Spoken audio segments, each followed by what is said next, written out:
Boleh diceritakan mungkin Pak Ji, terutama situasi di pas hari dari almarhum dinyatakan meninggal atau dibawa ke rumah sakit itu seperti apa Pak Ji? Eh, kita ceritakan mulai dari awal ya. Jadi pertama saya dapat informasi dari pesantren ya, dari pesantren. Waktu itu kan waktu anak-anak libur ya sebelum puasa. Nah setelah masuk bulan puasa, almarhum itu kan tidak masuk dikarenakan katanya sakit ya. Dari pesantren nelpon ke orang tuanya kenapa tidak masuk. Nah jawab bapaknya itu, orang tuanya itu mengirimkan video ya, video kakinya meluka. Nah setelah itu dari sana dikirim lagi ke saya. Nah ini ada apa kan gitu, dari Pak Ustadz yang nanya ke saya. Loh saya juga nggak tahu. Nah saya telepon hubungi orang tuanya, ya katanya kerjanya sakit ya. Di mana? Ini dirawat di rumah sakit, di ruangan mana, di gede. Nah setelah itu langsung saya turun ke sana, ke rumah sakit. Begitu saat rumah sakit, kata ibu tirinya ini sakit apa? Sakit panas. Nah, tapi si bapaknya ini bilang sama saya bahwa ini bukan sakit panas. Mendapatkan informasi dari dokter, katanya ini ada indikasi kekerasan. Nah, kan saya jadi penasaran ya. Penasaran, ini mana yang benar gitu kan? Pas saya dicek, dilihat itu banyak lukanya, kok sakit panas seperti ini? Ya, nah, sampai sempat ribut. Nah di sana ya tetap aja akan saya memberitahu kepada pihak kepolisian karena kan ini ada indikasi kekerasan ya. Nah saya minta dipantau, dibantu sama pihak kepolisian kebenarannya waktu itu.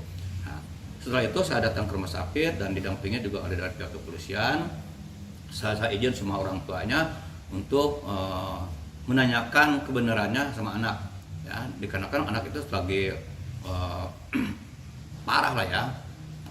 Tapi alhamdulillah walaupun semua orang tuanya ditanya sudah tidak bisa menjawab, sama yang lain tidak bisa menjawab, saya berusaha untuk anak itu bisa memberi tahu lah apa yang sebenarnya, apakah sakit panas atau benar ada yang menganiaya atau siapa. Alhamdulillah anak tersebut saya pertama tanya, "Dek, kenal nggak?" "Kenal." "Siapa coba?" "Bapak," kata saya bilang. "Oh iya, berarti ini kenal siapa ini?" "Bu Epa, sama istri saya." Berarti kan anak itu udah ini lagi ya, sadar ya. Nah, saya tanya, banyaklah pertanyaan saya pada anak, ini kenapa? Itu kan, pada ini kaki dan luka ini. Dia sementara itu belum ngasih tahu karena di situ ada ibu tirinya. Jadi kalau lihat ibu tirinya itu anak itu kayak shock gitu, kayak ketakutan, ya kayak ketakutan. Nah, terus saya bagaimana caranya supaya dia kelihatan, kan awalnya kan ibu tirinya di depan ya. Nah saya masuk ke sana, saya dihalangin jadi nggak kelihatan. Nah saya di situ tanya anak tersebut almarhum itu bahwa pertama dia itu bunda katanya ini sering berantem ya sama bapaknya mungkin ya itu. Nah, yang kedua, terus ini kenapa? Karena kemarin tuh disuruh minum air panas. Nah, suruh minum panas. Itu jawaban si almarhum Pak. Jawaban almarhum itu. Nah, terus sama siapa? Bilang sama mama ya. Walaupun saya sampai hari ini saya tidak menyudutkan kepada siapa ya. Yang penting itu ada jawaban bahwa anak tersebut sudah memberi tahu bahwa waktu itu disuruh minum air panas oleh mamahnya. Nah, dan juga apa yang terus dilakukannya di mana, dia itu bilang di kamar atau di rumah atau di mana. Dia bilang di luar ya, di situ. Ya saya nggak tahu di luar mana, di luar rumah atau di luar kamar, di belakang depan saya nggak tahu ya. Terus pertanyaan-pertanyaan lagi dia tidak bisa menjawab. Ya, cuma ada hanya beberapa jawaban, tapi itu juga sudah bisa menyimpulkan ya bahwa itu siapa. Cuma saya tidak mesti menyimpulkan siapa orangnya, siapa pelakunya. Tapi udah ada gambaran bahwa itu pelakunya sudah ada yang melakukan suruh minum air panas dan bilang itu yang memberinya itu adalah mamah ya. Yang mamah itu saat tanda kutip dia tahu siapa ya. Kalau dibicarakan si A si B nanti saya takutnya jangan fitnah ya, sampai salah.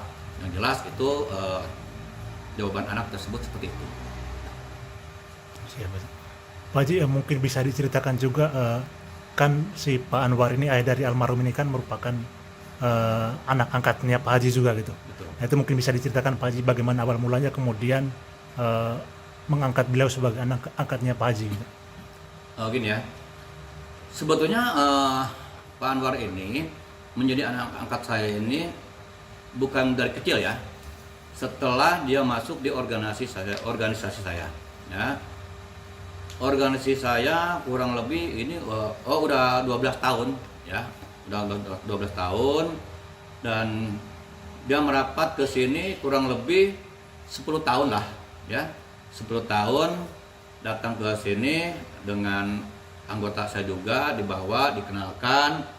Ya intinya waktu itu masih belum nikah ya, belum punya istri lagi yang sekarang, belum tahu bawa anak, enggak, itu masih menyendiri lah. Nah, datang ke sini. Statusnya sudah duda Pak Haji? Duda, sepengetahuan saya duda ya, duda. Nah di situ dia ingin menjadi anak angkat ayah katanya. Ya kalau saya sih silakan saja siapapun ya, kalau memang mau nurut, nggak bikin malu, ya nurut sama saya silakan. Saya bagian ini, boleh jadi anak angkat saya, tapi dengan syarat harus beristiqomah, ya. Karena tahu ya perjalanan hidupnya dia tuh ya agak sedikit gimana lah, kenakan remaja lah mungkin ya gitu. Oh, sebelum Pak Haji mengiyakan dia menjadi anak angkat Pak Haji sudah tahu bahwa latar belakangnya Tahu, Anwar itu? tapi dalam arti dia bukan orang jahat, bukan ya. Ya gimana sih? Mungkin gaya di jalan lah gitu kan, gaya hidup saya. Dan saya juga sama lah sama mantan preman saya juga ya. Tapi karena saya juga udah niat beristiqomah, makanya saya juga harus bisa membawa orang yang tadinya kurang baik bisa jalan lebih baik gitu kan. Nah, setelah itu ya mungkin perjalanan 10 tahun ini dia itu kan si Bu Teni itu ya sama-sama masuk di organisasi juga ya. Jadi sama-sama ini dia anggota saya juga di PSBBP. Nah, tapi statusnya waktu itu udah menjadi suami istri Pak Haji? belum jadi pacar juga belum. Nah, sering ketemu karena saya juga melihat Bu Teni ini di kantor sekretariat sering. Udah pagi-pagi udah ke kantor gitu ya, ke kantor sekretariat gitu kan, bersih-bersih. Kadang-kadang itu kan saya udah siapin buat masak nasi. Kadang-kadang saya nggak makan di rumah, masuk ke kantor sekretariat itu udah siapin nasi, makanan dan segalanya gitu. Wah, udah disiapin. Ini baik banget gitu kan. Nah, saya juga merasa gimana terbantu gitu. Nah, terus adalah Anwar Satibi itu yang mau anak angkat saya itu kan. Nah, dia nanya gitu kan, gimana ya? Ya kalau ada mau hubungan ya terserah gitu kan. Ya kalau memang misalkan suka pada suka itu saya silakan aja. Karena dalam penilaian saya itu memang ini baik lah ya waktu itu, baik, rajin, sopan gitu. Ya pokoknya tidak ada kecewa lah. Nah, akhirnya dia itu menikah. Ya menikahnya saya juga tidak dikasih tahu waktu itu, menikah di sana di rumahnya di Bojongsari. Tiba-tiba laporan aja ya udah nikah. Saya nggak percaya itu kan. Cuma saya telusuri, oh betul udah nikah. Cuma mungkin nikah siri ya. Gitu. Dan setelah itu dia kan butuh tempat tinggal. Nah, saya kasih tempat tinggal itu di kantor sekretariat kan ada 2 lantai. Ya di lantai atas saya kasih kamar 1 buat dia. Silakan aja di sini aja. Setelah itu kelamaan dia bawa anak, ya, tinggal di sini juga sama saya. Ya udahlah, tinggal. Si Pak Anwar tadi Pak? Si almarhum itu dibawa sama Anwar Satibi itu ya, sama istrinya di sini. Jadi dua-duanya bertiga berarti sama anaknya waktu itu. ada dua kalau nggak salah waktu itu bawa anaknya dari ibu tirinya satu, kalau saya dari istrinya itu Mbak Arwah satu. Ya, waktu saya tahu, jadi 2 orang di sini bawa di rumah saya ini di kantor sekretariat. Saya kadang-kadang capek gitu kan, melihat terus bertengkar lah, itulah inilah terus-terusan. Maka yang dipermasalahan apa sih? Masalah anak aja. Nah, masalah anak. Nah, setelah itu pas saya mau renovasi rumah itu kantor minta dikosongkan dulu. Nah, dikosongkan, dia pindah. Ya nggak tahu kemana pindah, mungkin ke rumahnya Anwar Satibi yang di Cipendei gitu kan, daerah Surade. Kalau dulu ya gitu. Nah, lama nggak ketemu. Nah, terus berjalan lagi ini dia pindah lagi ke Bojongsari. Nah, setelah di Bojongsari tetap sering ketemu, biasalah ada banyak kegiatan. Semua juga aktif ya, aktif.